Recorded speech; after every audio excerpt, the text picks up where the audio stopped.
The title is Four Lies Women Have Been Told About Quitting Drinking. And just a quick intro. Obviously, we recognize some of the names and faces that signed up for this workshop, and I hope you know how much we love seeing that.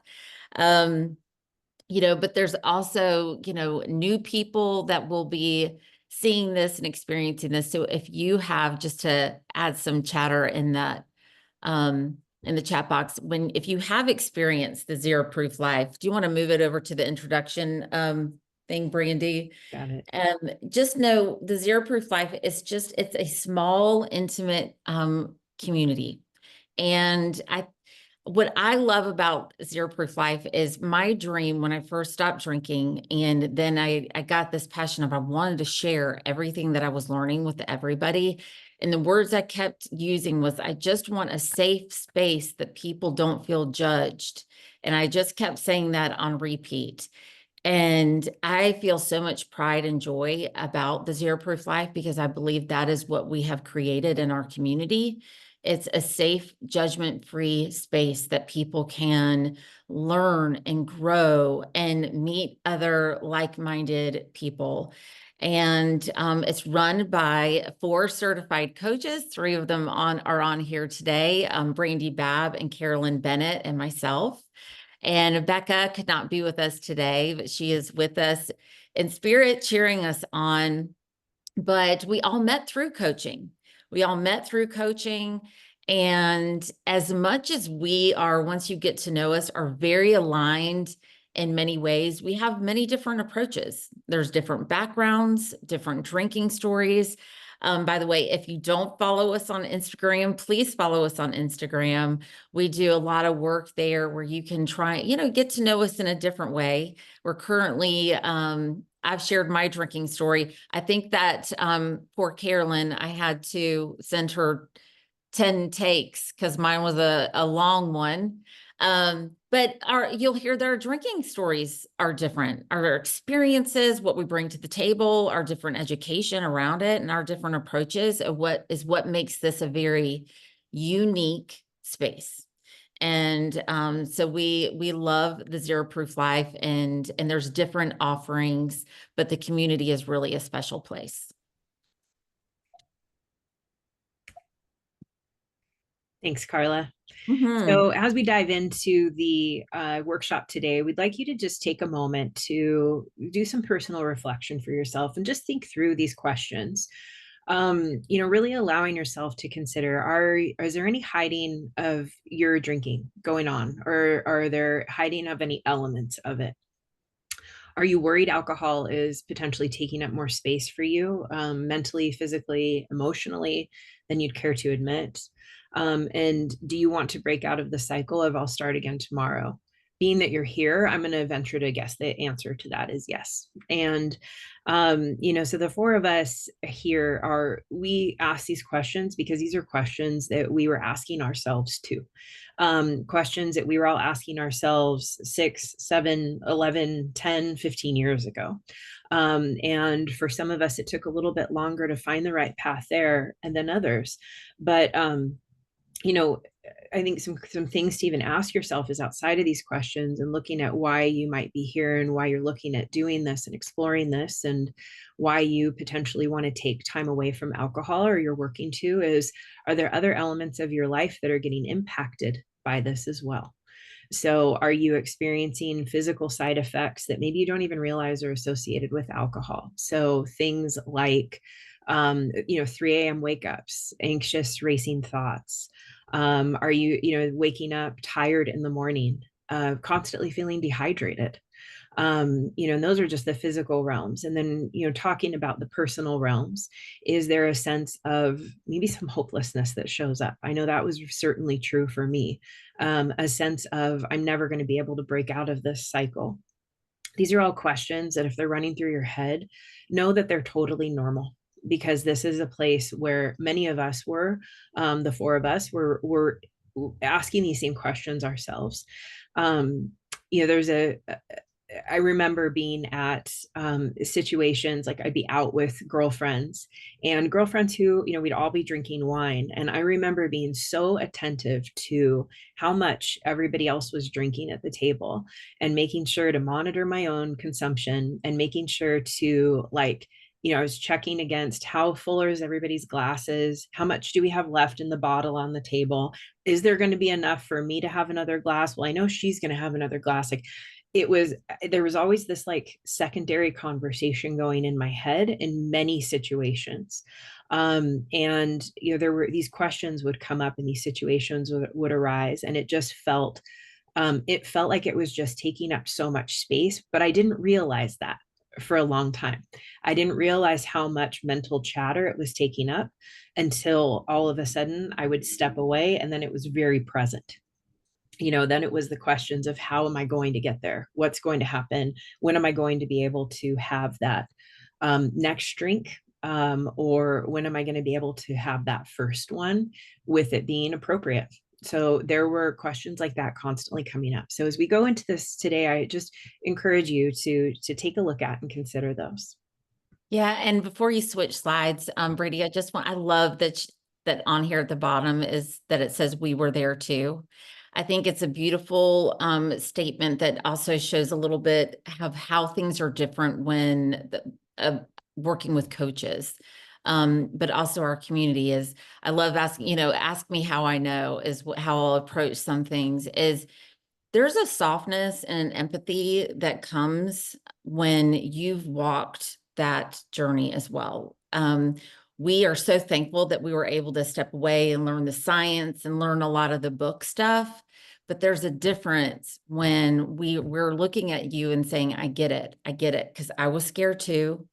I didn't think that there was absolutely any possibility to have freedom. And honestly, I was just filled with shame and I was terrified.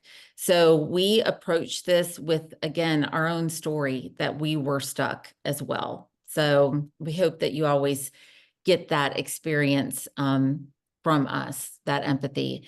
And our goals for today is that we're going to look at these 4 lies, and you'll see once we dig into them that there's a lot more lies will bubble up. I think, there's many workshops will back up this workshop. This is just the start to the conversation. We will explore tools and resources, but the biggest one is that I want people to leave here with hope and feeling some of that connection of, you know what, I might want to try this out. So that's the biggest one there. Hope is a big one. Indeed. Couldn't agree more. All right, so let's dive in. So we have lie number 1, which is you can't stop. And really the subtext to that is it's impossible and you're stuck. And I know that this was one that was ingrained in me from actually a pretty young age personally. This is one because there was, I'm going to use the phrase alcoholism because that's how it was communicated in my household. Was there was alcoholism in my household. And so the underlying message was, Brandi, if you start drinking, and not even underlying, it was a blatant message said to me, if you start drinking, you're not going to be able to stop. And that was a message I got in my household personally. But you think about where we get that message from, so much outside of our lives as well, outside of our like little small worlds that we're in, right? Like that message, you can't stop. It's impossible and you're stuck. But if you do stop, you're going to be in meetings for the rest of your life. You're going to be having to go to meetings every day for the rest of your life. This is a common message that is communicated to us. And first and foremost, I want to just state that right now you have 4 of us that are showing you that actually this is not true. So we were all at different states in our drinking and our consumption, in the level of addiction that was there, potentially. And so there is, I think just being able to bust through that, by those of us that are here on the call for you today, as well as participants that are here today that have disproven that also. So let's look at the truth behind that. So first of all, the truth actually is that change is possible. So one thing that is amazing about modern day science is how much more we're learning about the brain. And I bring in the brain here because there is neuroplasticity is something that is real and something that can be seen under a microscope, very intense one at that, but under a microscope, where we can actually see neurons changing when we start doing new behaviors, when we start bringing in new thoughts and ideas. Those light bulb moments that you have, you can actually feel a little surge of something that goes through your body when there's a light bulb moment. And I know as a coach, I see this happen in people where all of a sudden it's like, oh, my eyes just got open to another idea, or I'm seeing this in a slightly different way. So I think this is something very important for us to really consider through this lens of neuroplasticity, because even considering like the idea that you can't stop, right? If that's something that we have been, it's been ingrained in us, if that's something we have been living under the umbrella of, it can be a very big wall that stands between us and alcohol. And so, if there's an opportunity for us to break this down, this can be an entry point of just the idea that, oh no, there's actually scientific evidence that proves that change in our brains is possible. And we know change in our bodies is possible, right? How many of you have ever tried starting to do a new, maybe strength training routine? Or you've started a new exercise routine and it's something you maybe do over a course of time. You start off and maybe it feels a little clunky, you don't feel as strong, you feel weak, you're looking at maybe others who would be experts in the area, that you would perceive as experts. And I say in quotes because growth and change is always happening in any situation if we allow it to. And so if you're looking in that situation, like considering back on maybe that workout or that strength training routine that you started back when you in day one, and you reflect maybe back on where you were 6 months later, or maybe you think about that in your own life right now, something that you started years ago or months ago or even weeks ago, and how that has shifted and how you've changed and how you've gotten stronger in that area. This process is very much like that, in this way that we are strengthening a muscle, we are shifting how we can look at this process, but we're also strengthening the muscle and proving that change is possible, that I can stop, and working towards that as the message versus being stuck in the message of I can't stop. It's my DNA. It's part of me. It's who I am. One thing that I think is really important to call out here too about alcohol is there's a lot of discussion around genetics with alcohol, and alcoholism being tied to alcohol, or excuse me, DNA. And so like that's the message we get, right? Alcoholic comes from its genetics. And so I really want to challenge that for you. And we're going to talk a little bit more about some of this later. But the initial thing I just want to share here is there is actually no one gene or no part of your DNA that defines that you're going to be addicted to anything, including alcohol. And so a really important thing to understand in that is like, can we be inclined towards certain things genetically? Absolutely. And there's no question about that. But there are a lot of forceful agents that come in to us from many different areas when it comes to alcohol. And so this has to do with the society. This has to do with the messaging that we get, like I shared in my own household and what I saw growing up. This has to do with movies, television, all of these different places. And so there's a lot of influences, and genetics are just one small piece of the pie. There is there's nothing you can pinpoint, nothing that scientists are able to pinpoint and extract out and say, guess what, you're never going to be addicted to alcohol. And so I feel like that's an important thing to note as we're moving into this conversation today too. So some strategies to start believing that change is possible is focusing on small, consistent steps.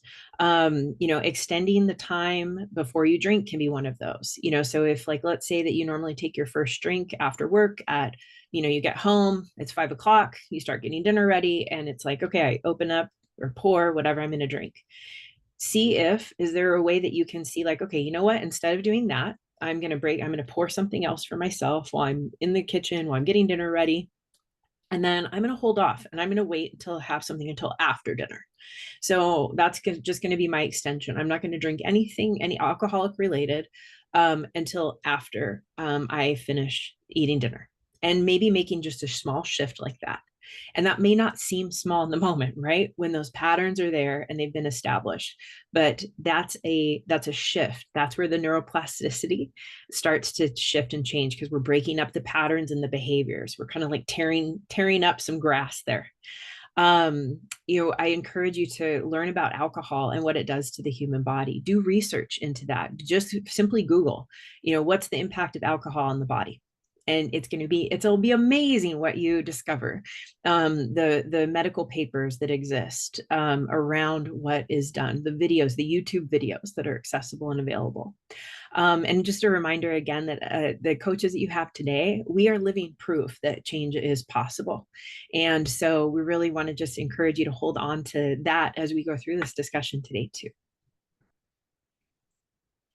Awesome. Thank you, Brandi. We're going to go into lie number 2. If you drink, you failed. And I could not help but think, as you were talking, Brandi, about just really there could be a workshop on the lie around the genetic component, right? That is such a deeply ingrained and something that, we've always been told it. So, and we didn't know to challenge it. So why would we think any different, And there's a lot of misinformation out there, and that lie reinforces this lie. So just imagine, you have that belief that, there's like the line in the sand, or if you drink, you failed, or that you're destined to be this addict. Well, then you get the courage to try and you drink. What does that do? That reinforces this, oh my gosh, and I can feel the fear inside me right now, like that comes up for people.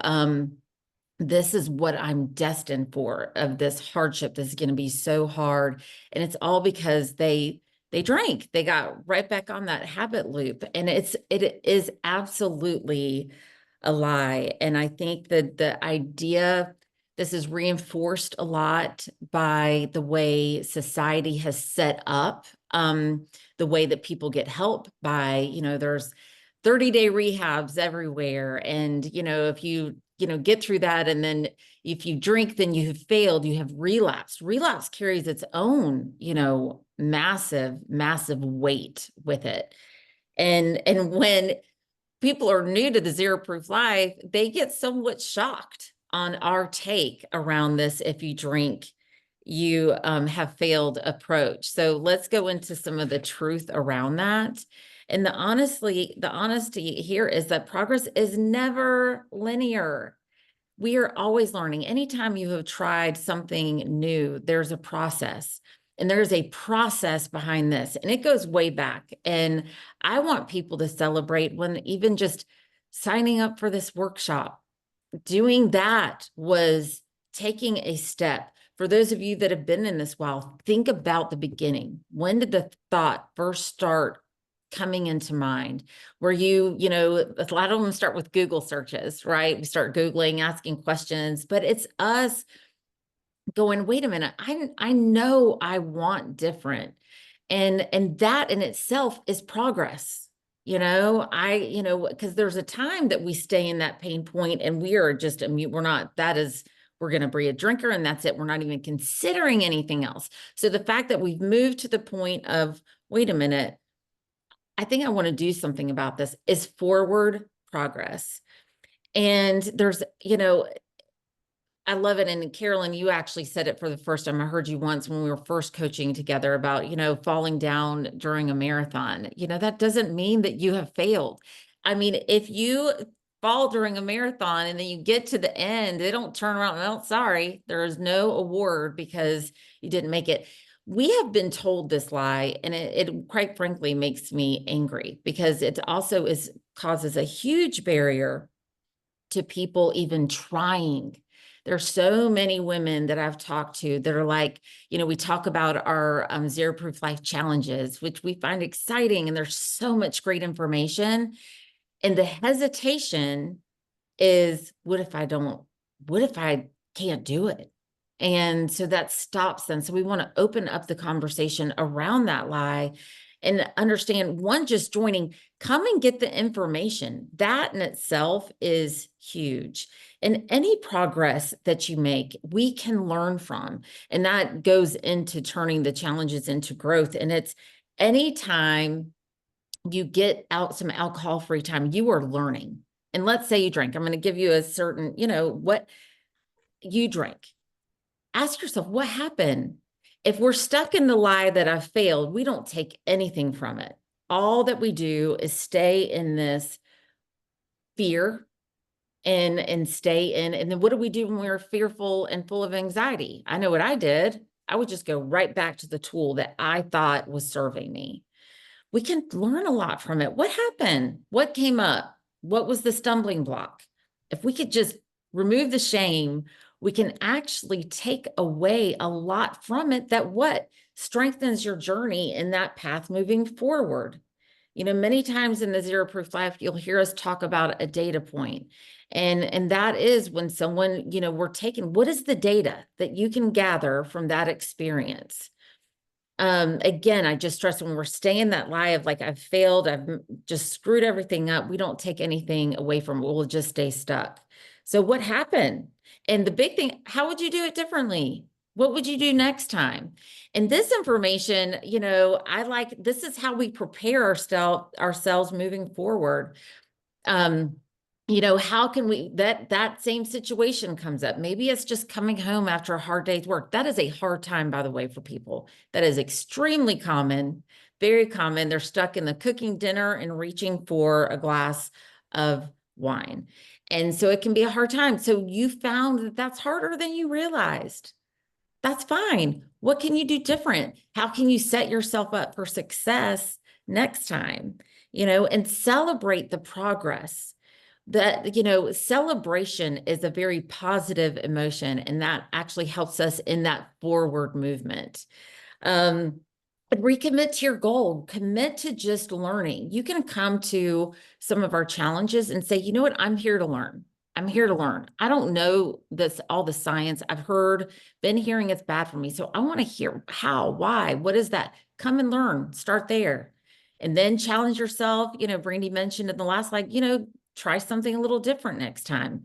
Next time, say, okay, I'm going to make it. I want to do it 10 days, or I want to do the 30 days, whatever you want to do, but recommit to your goal. And it's always helpful to, tell somebody about it. I was at a holiday party just the other night, and someone came up, they know what I do. And so people love to talk to me about alcohol and what their drinking looks like. But she was super excited. She had a goal. She's going to stop in January. She's done that before, but this time she wants to commit and make it all the way to her birthday, which would be 3 months. And she goes, I'm saying it out loud. It feels good to say it out loud because it feels scary. That's a huge motivator for people. So commit, tell somebody about it, and lean back in. The next lie is a big one for me. Yeah. You have to admit that you're an alcoholic. I feel very passionately about this, and there's a reason for that. And I'll preface this by saying there's some people that really have said before, like, I need that word. That word helps me. That word makes me realize, it puts my guardrails up and know that I can't drink. That is amazing for them. But there's a huge amount of people out there that word is a barrier. That word, that I know for me, I was going to try everything other than stopping drinking because I was not going to be one of those. There's this line in the sand. And I think there's also a generation of people, I know for myself, that there was a line in the sand drawn. It was an us versus them. There's some people out there that are alcoholics and they can't drink. And so I then, thought, okay, I know I don't want to be that. That sounds miserable. And so there was just this very black and white. And then, hearing about just one methodology, and that was the way to, the only way, and that was to admit. You had to tell everybody. And again, you had to go and do all these things. There was this, you have to around it. And so I avoided it for years. I've been on calls with, oh, just family members devastated about people they love so much, about, they can tell that they're starting to get sick. They've been missing work. They're not themselves anymore. They've seen the escalation of their loved ones drinking. And I can tell you, I hear it over and over. They'll say, but they're not an alcoholic. And I'm like, okay, let's remove the word. Let's just remove the word and remove any label. So we'll go into the truth behind it. And guess what? You get to choose. You get to choose. And this was really important to me. Those of you that know my story know it took me to a very dark place where, I got very, very sick.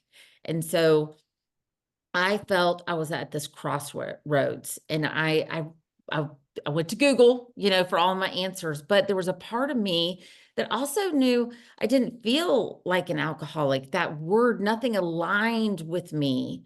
And I knew it didn't work. It hadn't been working. And it was really important that I succeed that last time because my health was on the line.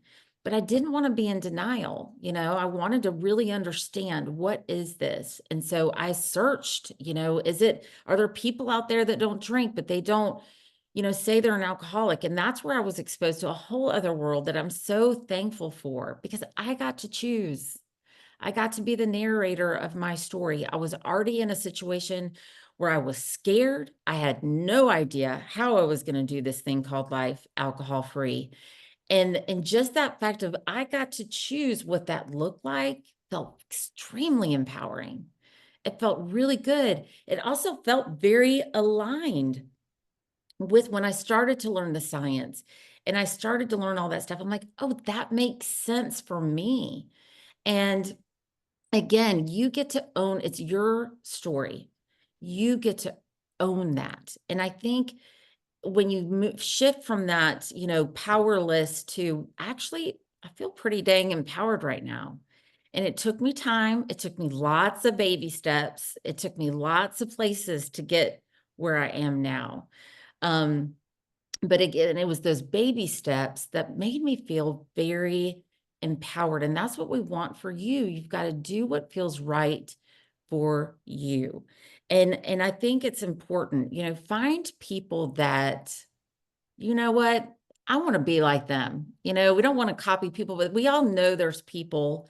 And one person in my story was one of my physicians, and it was a game changer. And I mean, she came to me and she shared some of her personal story because she knew how dire things were for me. And I just will never forget it. It was like this woman, and I happen to know her on a different social level, thanks to social media. Um, Young, vibrant, smart woman. Also had to see, like, she does a ton of things socially, all kinds of living a fun, happy life. And she's told me why she didn't drink. And there was something about that. It was a light bulb moment for me. And I was like, I want that. I want to do that. And find that for you. There's a ton of people, and this is where we can use social media for good. There's a lot of negative things out there, but there's a lot of good out there too, where you can see a lot of people are making choices for themselves. And it doesn't include forcing themselves underneath a label. Yeah. Carla, one quick thing that just came to mind as you were talking, and your story is so powerful. Your personal story is so powerful. And um, thinking about, I'm sure, much of the language that was thrown at you during that process.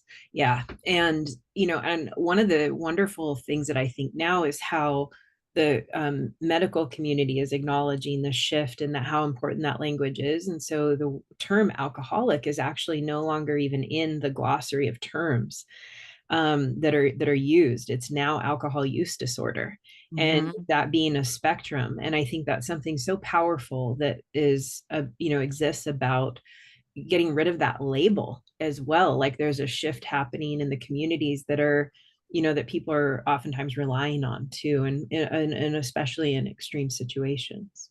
Absolutely. And it is. And it's so important, powerful to hear. I loved Dr. Jofflin, who was my doctor and, that motivator for me She, to her community, I heard her in an interview once, she said that is an alcoholic is an outdated term. And to hear her say that in her profession was very powerful. And it is true. And alcohol use disorder actually makes a lot of sense because, again, it shows that there's a spectrum. Because again, this impacts people in so many different ways. And we also, again, then we have this idea of an alcoholic of what that looks like. And again, I didn't look like your typical what alcoholic is. We have to understand and just again change the question of am I an alcoholic to how is it serving me? How much time, you mentioned Brandy beautifully earlier, how much time is I'm being robbed of by how much I'm thinking about it at dinner, worried about, am I an alcoholic? Am I drinking too much?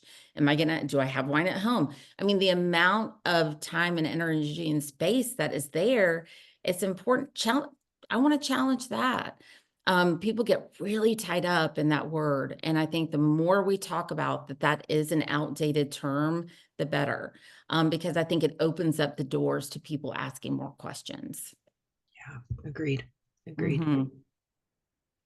All right, so we're going to move on to line number 4, which ties into many of the ones we've been talking about here, which is it's just a habit. Tandem in that is it's my fault that I can't stop. And I think this is a big one. They kind of they kind of go hand in hand because it's just a habit. I can make really light of alcohol. I can just be very casual about it in that way. And it's like, oh, if I can break the habit of sleeping, hitting my snooze button twice before I get up in the morning, then I can quit drinking, right?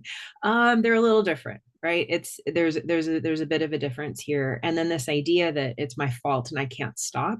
When we have a habit that we're working to break, oftentimes, it's like we can kind of get in that mental loop around them.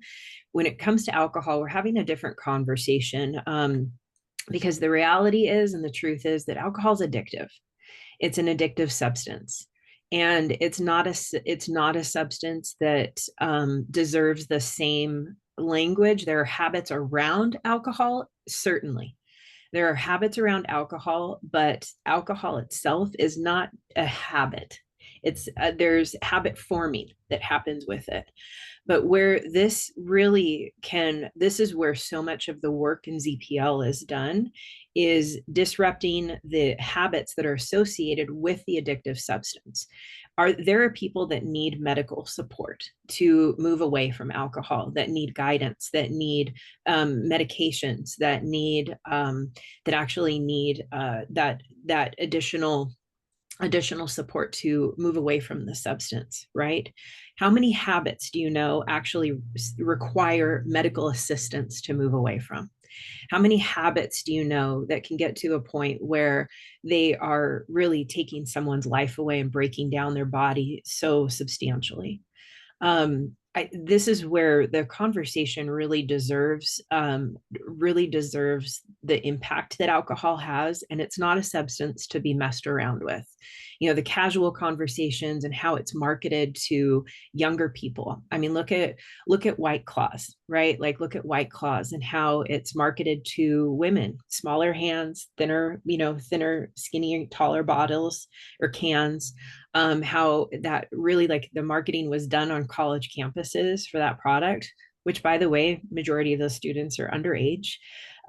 You see how there's these influences of making it, like, creating a habit around it and making it okay, making it okay and acceptable and really encouraged and almost necessary from places like in our society. But we're also talking about an addictive substance. And imagine if someone was doing that with, like, we know Oxy is a big conversation and has been for quite some time. Imagine if that's how Oxy was communicated and talked about, and that's the way that it was promoted, and that it was just discussed like, oh, it's just a habit. It's just a habit. Imagine if that was the conversation that we were having. This is where alcohol doesn't necessarily get the respect it deserves in the conversation when we're talking about how to get away from it. and how to move away from it. And so, this is where where that pass has come, right? It's just gotten a pass in the alcohol discussion. And I feel like something that's just so important to say here is that it is a progressive substance, meaning that it starts to create a need for itself, and our bodies adjust, our beautiful, amazing bodies adjust and get used to the substance. It's a poison. It's a poison in how our body responds to it. And so that's where, when I say it's a poison, it's because our body responds to it as such. Our body actually creates a substance, acetaldehyde, which is actually more poisonous to our system, but it uses that to actually counter the effects of alcohol, and to make sure that it doesn't doesn't overtake our system essentially. And so acetaldehyde, alcohol is a type 1 carcinogen. Acetaldehyde from alcohol is also type 1 carcinogen. So imagine when we consume alcohol, we're consuming one and producing another type 1 carcinogen. So it's like double duty that's happening. And that for me is just an incredibly powerful piece of information to know, and to really understand that about ourselves and about alcohol itself. So this is where it's so important for us to really start breaking the cycle intentionally. Really start doing this research and understanding, what is it about alcohol? Why does it impact me the way it does? It is a type 1 carcinogen. What types of cancer does it contribute to? Getting curious about those types of questions can really open up a lot for us. And I think one of the things that is really just I want to acknowledge too is, you may say here like, yeah, but I've tried this. I've tried to break up from alcohol. I've tried to stop it. And this is where I think the conversation this is where it's important to acknowledge the role that alcohol itself plays, because this is where we get to take some of the blame off of ourselves and place it on a substance. And I'm not saying we don't have personal responsibility, because this is where, as I mentioned, where a lot of the ZPL work is done, right? We're talking about breaking the habit patterns. We're talking about breaking the belief patterns that we've been looking at here, disrupting the lies that we believe about alcohol that we've been holding true. And that's what we get to do in ZPL.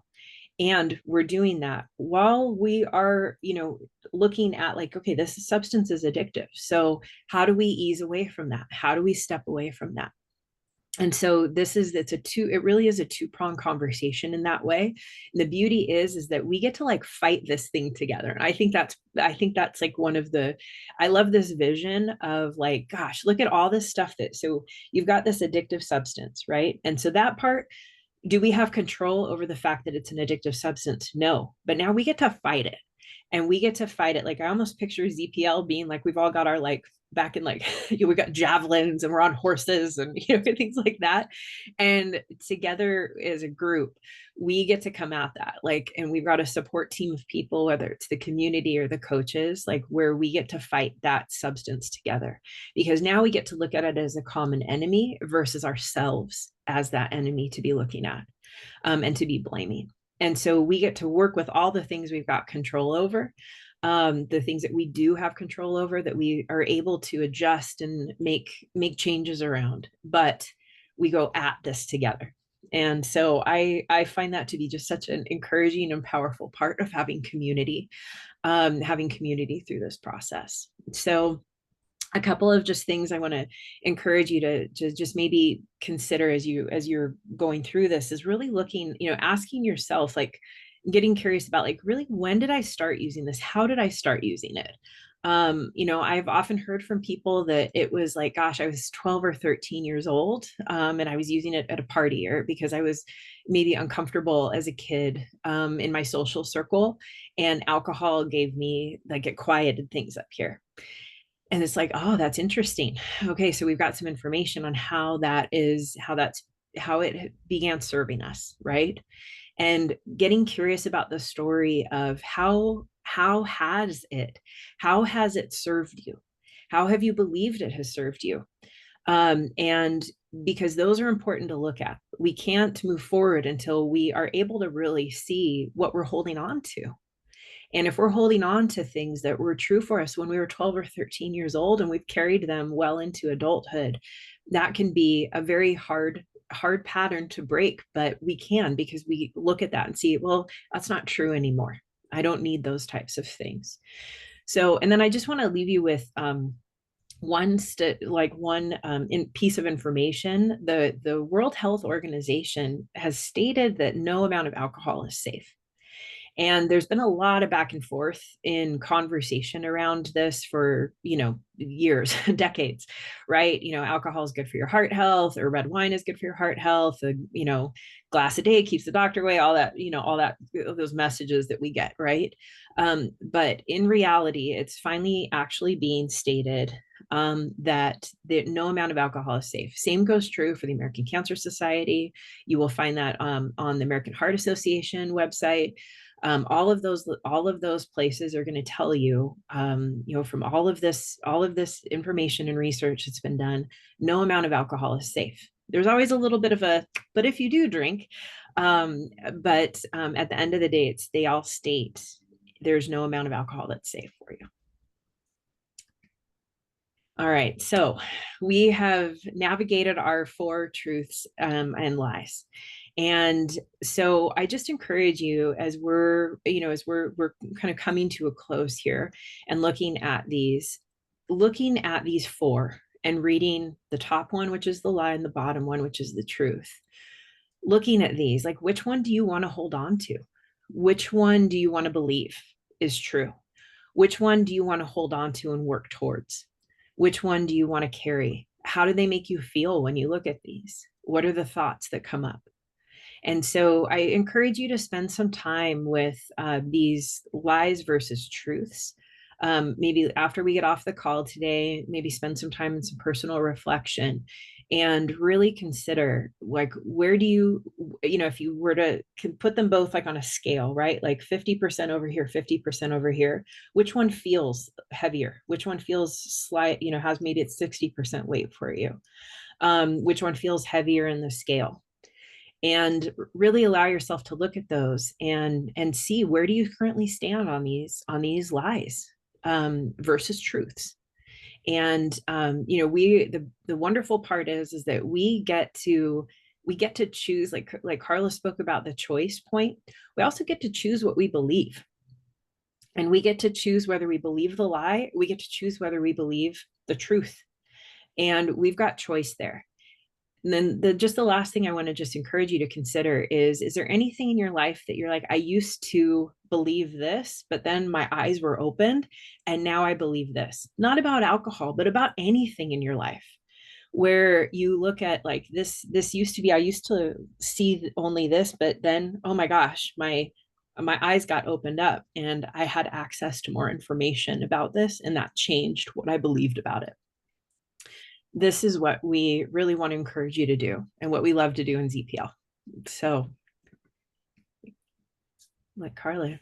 Yes, I love that. Definitely thinking back to if there's something before that you're like, wait a minute, and I was wrong about that. And and definitely with how the different things make you feel. We hope, again, like we said at the beginning of the call, that there's a little bit of hope. And I know for me, hope feels really good. So, write and just reflect. I definitely like to write out, like, what were some of the big ahas? Like, I remember, for me, even hearing that alcohol was a poison, that was hard.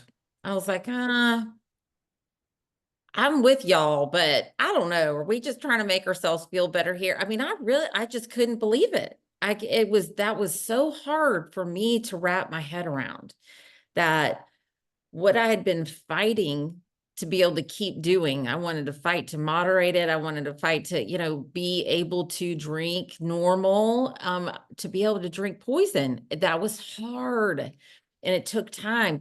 Is there anything that's like that for you? Like, oh, that's hard. What, start there with that. What if? And definitely, I think a big, big thing is just start where you see it's taking from you. It could be And I like the more detailed, the better. Our brain likes that too. That example of that Brandy give really spoke to me because that was me. Like if we were out to dinner, watching other people, and I would always drink my wine fast, and then that dialogue would start of, well, I shouldn't order one yet. I need to wait. It was just all encompassing. What is it? How is it showing up for you? It could be how you wake up the next day, how you feel. Um, get as specific as you can for yourself that what is alcohol robbing you of? And then what is an action step that you can take? And, for those of you that might have been in this for a little while, I loved hearing one of you say even that you shared this workshop with someone. That was a step. I'm here to tell y'all there are so many people out there struggling in silence. And, it took me a long time to share my story and my moving forward, but I know that as we share, it's very inspiring because there's a lot of people suffering in silence. So, listen to a podcast, try an alcohol-free beverage, step outside of your comfort zone. Just stepping outside of your comfort zone is a big thing. And again, a really personal thing. Coming here could have been a big, scary step. And so, just what's something that how you can push yourself a little bit outside of your norm, after today's conversation. Great. All right. So one way that you are able to, and one resource that we want to offer as a way to move out of your comfort zone is to consider joining the ZPL challenge for January. So we love the challenges. Love it. Yeah, we love the excitement and the inspiration that we see and the changes that we see happen in people's the awareness that comes through in the ZPL challenges. It's a powerful process because it's a more than anything, it's a supportive community, which we just love our ZPL community and the encouragement and support that are found there. And I'm talking beyond the coaches. I'm talking about our members. I'm talking about our peer guides. I'm talking about our guest coaches. There is just an incredible, intense amount of support that's available. And so the ZPL challenge is 30 days of informational videos that come out every day about a new topic. We've got 4 coaches in there. We have peer guides, and then the community of support I was speaking of. And then in addition, we also have live Q&As multiple days a week. And we also have Zoom coaching calls. And so we offer all of these tools and resources for a 30-day focused challenge of changing your relationship with alcohol and stepping into greater alignment with yourself and what you're wanting, and getting to take that first step to move towards more alignment with who you want to be and how you want to live your life. Because I know for me, that was one of the biggest things that alcohol was stealing from me. When Karla said, what is that one, is there one thing that you can reflect on that alcohol is taking from your life? For me, it was misalignment. It was a lot of like just going through the motions and being stuck in this place of inauthenticity in my life. Did that happen overnight when I quit drinking? No. Like, did all that shift? No, I don't. Karla and Carolyn, I don't know about you. Maybe you were the unicorns. No, it took No. time. Yeah. Yeah. It took time. And the wonderful part is that clearing alcohol out of my personal life was how then I got access to be able to do the bigger and the harder work. But I had to get alcohol out of the way first. Like, I was going to therapy while I was actively drinking a lot. And I was like, I don't understand why I'm not moving forward in therapy the way I want to. Well, guess what? Therapy got really accelerated once I quit drinking. All of a sudden, all the stuff I'd been talking about and learning in therapy for years started to actually make sense, and it started to impact my life. And so there's all these different ways and things that come through. So we have our next challenge starting January 1st. The doors will open up there at the end of December. And you'll have access to community, some prep videos, and challenges for 30 days. And then after 30 days, you'll get follow-up videos to support you in moving forward as well. So we would love to have you we would love to have you join us, and to thank you as well for joining the workshop. Today here or on replay, we're offering a discount of $20 off of the $88 price. So our challenge is $88 for this January, and then there's a $20 discount for our participants of the workshop here today. And so we're really excited, and you'll get a follow-up email with all of the details. So, and we'll make sure that the link is correct. So, And yeah. yeah, and I just want to add, don't try and do this alone. I don't try and do it alone. And I promise we're very gentle. We don't throw you in the middle of the circle in the challenge and make you share all of your stories. I know some people, so many people that started and they just joined. They didn't say anything. They just were watching. There are so many, and that's how I started. And then they dip their toe out there. And it's one of my favorite things when I'm on a live, I'm coaching on a live, and it's like, I've been on, it's just, this is my first time sharing. I mean, you're going to be wrapped up with so much support, but again, you get to decide, but don't try and do that part completely alone. Just again, watching others is still a form of support. So I just encourage you to do that.